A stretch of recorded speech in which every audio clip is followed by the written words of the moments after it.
Žēlstība un miers, lai ir jums visiem, no mūsu Kunga Jēzus Kristus. Amen.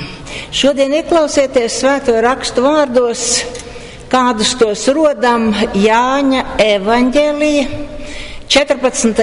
nodaļā no 25. līdz 27. pantam. Bet aizstāvis Svētais Gars, ko Tēvs sūtīs manā vārdā, tas jums visu mācīs un atgādinās jums visu, ko es esmu jums sacījis. Mieru es jums atstāju, savu mieru es jums dodu, nekā pasaule dod es jums dodu. Jūsu sirdis, lai neiztrūkstas un neizbīstas. Āmen, tie ir Svēto rakstu vārdi. Āmen. Mīļais Kungs un Dievs, nāc savā svētajā garā pie ikviena, kas klausās tavus vārdus, kas grib tos dzirdēt, izprast un paturēt savā sirdī. Lai tavs svētais Gars pieskars ikvienam, kas tevi meklē. To lūdzam Kristus vārdā. Āmen. Paldies, sēdieties.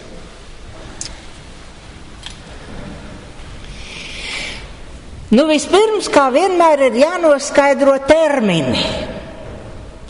Kas tas Svētais Gars tāds ir?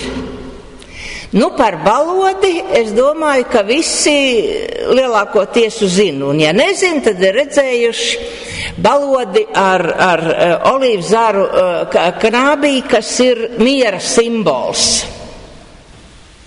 Tad padomājam, ka Svētais Gars varētu būt balodis. Bet Kristus saka, es jums sūtīšu aizstāvi Svēto Garu, kas jums dos un teiks. Tātad, principā tas Gars nav nekas tāds rokām taustāms, bet ir domas. Vai katras domas, kas mums nāk cilvēkiem prātā, ir dotas no Svētā Gara? Nedomāju. Mani skolotāji man mācīja, ka tās domas, kas ienāk prātā un kas ir no Gara, ir miera domas. Mierinošas domas. Tad, kad mums ir kaut kāda liela ķeza, vai jārisina kāds agresīvs konflikts, bet pēkšņi iestājas miers. Un nav jākaro un nav jāpretojas. Lūk, tas ir tas Gara pieskāriens mūsu domām, kas mums ir vajadzīgs, ka viss beigsies labi. Dažs par to viss beigsies labi varbūt iebildīs un teiks, jā, un cilvēks guļ uz nāves gultas, un tu man saki, ka viss ir labi? Bet ja mēs dziļi padomājam, un padomājam vēlreiz, vai ļoti smagas slimības gadījumā cilvēka aiziešana nav labs risinājums aizgājējam? Man vienmēr prātā ir doma, kāpēc mēs zinām, kā atvieglot aiziešanas ciešanas sunīšiem, kaķīšiem un citiem lopiņiem, un kāpēc mēs ļaujam tik ļoti mocīties cilvēkiem. Jo aiziešana jau pati pa sevi viņam, tam aizgājējam, ir tas labākais. Viņam ir miers. Mēs esam tik ļoti egoistiski. Mēs sakam, man viņa pietrūks, viņš vēl kaut ko neizdarīja, man būs grūti. Bet aizgājējiem ir miers, kas ir augstāks par visu saprašanu. Mēs domājam par sevi. Un tajā pašā laikā mēs lūgšanās sakam, Dievs, tavs prāts, lai notiek un ne manējais. Bet ja Dievs kādu aizsauc, tad tas ir viņa prāts, ne manējais. Es to varētu stāstīt vēl un vēl, bet svarīgs ir vēl viens vārds, šis miers mums visiem. Es domāju, ka vārdi par mieru visiem ir zināmi un īpaši šis un Dieva miers, kas ir augstāks par cilvēku prātu un saprašanu. Tad centīsimies visi kopā saprast, kas tad tas ir par mieru, kas ir augstāks par visu. Vispirms atkal jāvienojas par jēdzienu.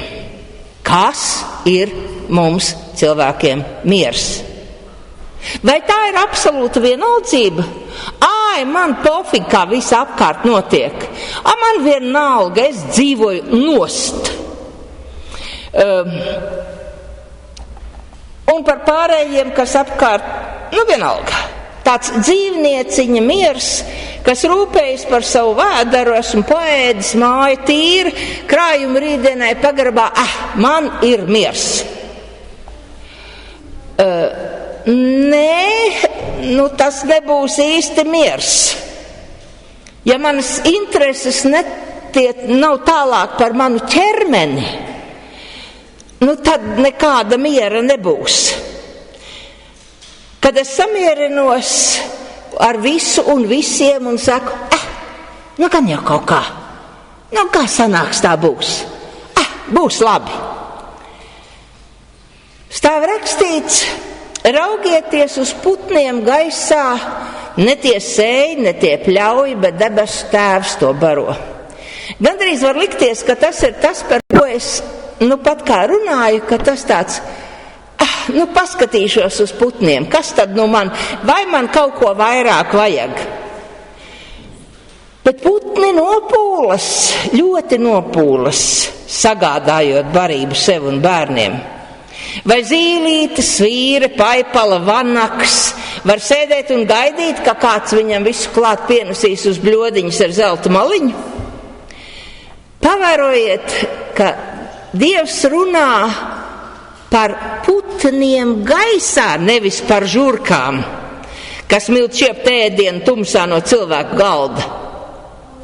Tas nozīmē, skatieties, ņemiet vērā, neapkraujiet sevi ar lieku un domājiet par dvēseli. Man patīk teikt Bībeles stundās, kad mēs ķidājam daudzas lietas. No rītiem mēs visi nomazgājam muti un izpucējam zobus. Mēs dvēselē zobus izpucējam? Tā reizīti noskaitām? Nevienmēr. Bet dvēselīte, tas ir tas pats, kas mēs. Un tas ir svarīgi no rīta dvēselē muti nomazgāt.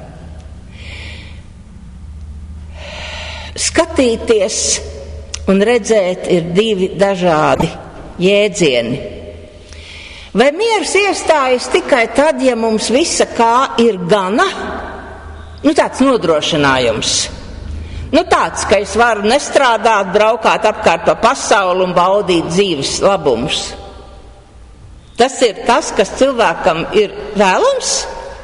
Vai uz tādu mieru aicina Dievs?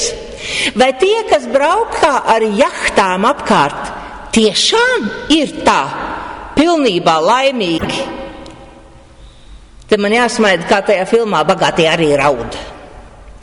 Man šķiet, ka bagātājiem bīžiem ir daudz vairāk problēmu nekā bomžiem, ar kuriem ar manim ir bijusi darīšana. Viņi brīžiem ir ļoti laimīgi, ka viņam neko nevajag, tie saules brāļi. Bagāto moka nepārtraukts nemiers, ka man vajag vairāk, man vajag to, man vēl vajag šito. Tie, kas savu sirdi atdevuši mamonām, ir līdzvērtīgi tiem, kam neko nevajag. Mūsu sabiedrība, diemžēl, kļūst ar vien par patērētāju sabiedrību. Tērēt, pirkt, reklāmas, mums šķērē smadzenes, pārdevēji to par vien uzbāzīgāki.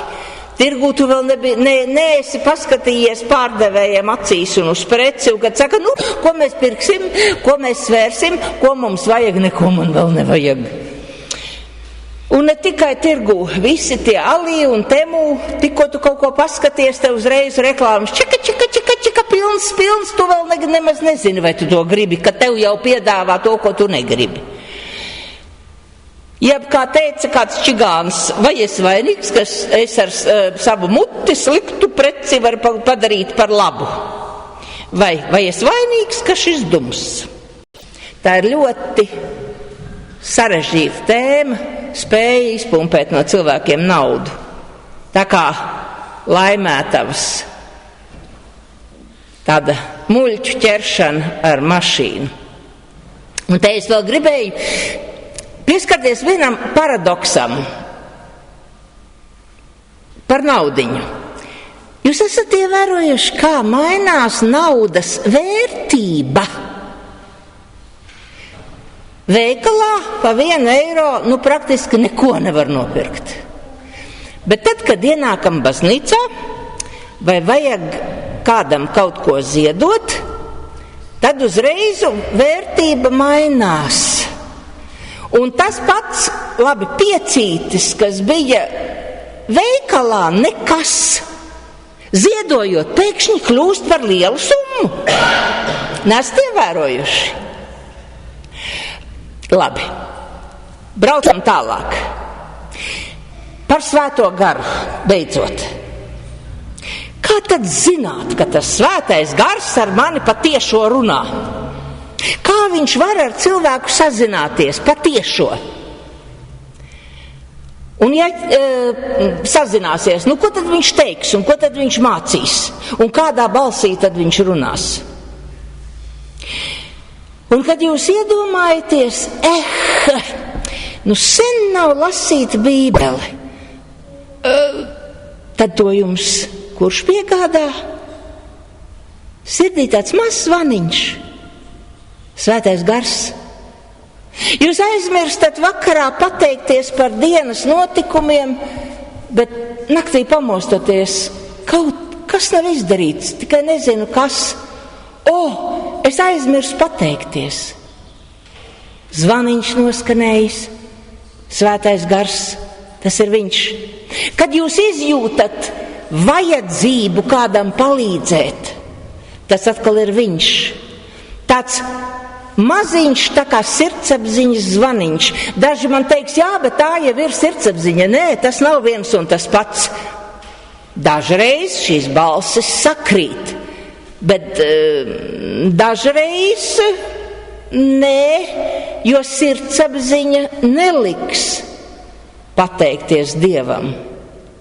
Ne arī lasīt, teiksim, Ričarda Rora darbus, Augustīnu, kaut vai Konkordijas grāmatu, Robertu Feldmani. Pat kā fantastiska grāmata ir iznākusi Jurim Rubenim Uguns pavadieni. Bišķi sarežģīta, jo tur ir rakstīts par iepriekšējo gadsimtu dižajiem cilvēkiem, bet nežēlīgi interesanta. Vispār lasīt un meklēt atbildes uz eksistenciāliem jautājumiem, to mudina tikai Svētais gars. No rīta ir grūti piecelties uz dievkalpojumu. Bet kaut kas atkal piezvana. Nē, es celšos un iešu. Un to atkal dara viņš. Ja jums izdodas ar viņu iedraudzēties, tad jūs reāli varat dzirdēt viņu un atšķirt to no sirdsapziņas balss. Sirdsapziņa bieži vien nedod mieru, tā urda un dzen un zāģē, bet Svētais gars dod mieru. Kad esat satraukti, vajag teikt, Svētais gars, kur tu esi? Nāc, mierini manu dvēseli. Un tā nomierinās. Arī kara un izsūtījuma laikā te es atkal jums iesaku izlasīt Lidijas Daroņinas grāmatu Lidijas ziediņi. Kā cilvēks pratināšanā, apdraudējumā, izsūtījumā, cietumā spēja saglabāt tādu mieru un pašcieņu. Nezinu, kā jums, bet man vēl ir ļoti plašs mācību lauks priekšā. Un to dara ticība. Bet ticību Kristum un viņa glābjošajam spēkam ienes un mieru atnes tikai Svētais Gars. Un tikai tad, kad cilvēks beidzot ir sapratis to nopelnu, ko Kristus ir izcietis mūsu vietā, tikai tad, kad saprotam savu vājumu un nespēku Dieva priekšā, lai cik lieli mēs paši sev liktos, tikai tad, kad mēs savas problēmas spējam uzticēt Kristum, tikai tad iestājas tas miers, kas augstāks par cilvēku saprašanu. Un viens citāts. Visu, kas vien dzīvo, mīt cilvēku sirdī. Visu, kas priecē vai sāpina, visu drīkst Dievam izteikt un vajag, jo tas, kas sāpina, aizkustina, nodarbina cilvēku, tas arī sāpina, aizkustina un nodarbina Dievu. Tie ir arī Dieva jautājumi. Tāpēc nav jautājumu, kurus Dievam nevarētu uzdot, nedrīkstētu uzdot. Ja Dievs mūs nedzirdēs, kurš tad? Pie viņa galu galā ir mūsu mājas, mūsu atbildes un mūsu piepildījums. Šo ir teicis mācītājs, kas kādreiz bija atomfiziķis. Kādas dīvainas domas un cik precīzas. Dievam mūsu lūgumi nevar būt ne par lielu, ne par mazu. Tas ir uzticības jautājums. Un tad, kad beidzot cilvēks ir sajuties pestīts, tas ir sapratis, ka viņš ir brīvs, tad iestājas tas miers, kas augstāks par saprašanu. Tad nekaitina daudzas lietas, nav svarīga manta, un tad nesaka, žēlastība man pienākas. Tad tas ir vienkārši. Tāpat kā mēs nemanām, ka elpojam, ka mirkšķinam acis. Tā vienkārši ir. Un tas ir Svētais Gars, kas mums liek šīs lietas saprast. Un kā domājat jūs?